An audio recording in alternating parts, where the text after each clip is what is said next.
नमस्कार शेतकरी बंधूंनो, मी Nitin Godse, agronomist, Kan Biosys private limited Pune.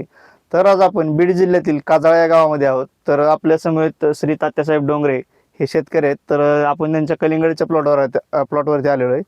तर त्यांनी आपलं ट्रायको आणि सुडो म्हणजे आपलं कॉम्बॅट प्लस सुडो खालून ड्रीपद्वारे सोडलं होतं त्यांची लागवड झाल्यानंतर. तर आपण त्यांच्याकडून जाणून घेऊयात की त्यांना कशा प्रकारे रिझल्ट भेटलेले आहेत. काका सांगा. नमस्कार, माझं नाव तात्यासाहेब डोंगरे, मुक्काम पोस्ट काजाळा.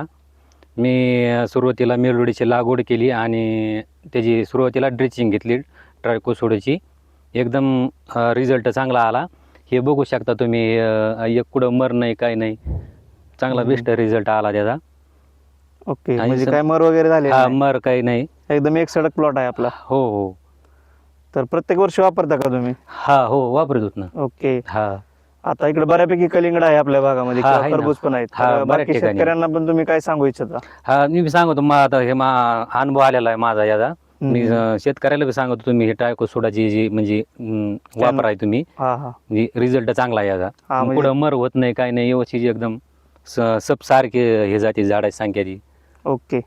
तर काकांनी आपलं ट्रायकोसोडा वापरलेलं आहे त्यांच्या कलिंगडच्या प्लॉटसाठी. तर त्यांना कुठंच मर वगैरे नाही आहे, एकदम एक सडक प्लॉट आहे आणि कॅनोपी पण चांगली आहे सध्या. साधारणतः आता एक महिन्याचा प्लॉट होईल 27 तारखेला तो. तर त्या मानाने एकदम बेस्ट प्लॉट आहे. तर माझी बाकी शेतकरी बंधूंना पण विनंती आहे की त्यांनी पण त्यांच्या खरबूज आणि कलिंगड असेल किंवा वेलवर्गीय पिकं असतील, तर त्याच्यासाठी त्यांनी आपलं जे ट्रायकोशिल्डो कॉम्बॅट प्लस सुडो आहे ते वापरावं. धन्यवाद.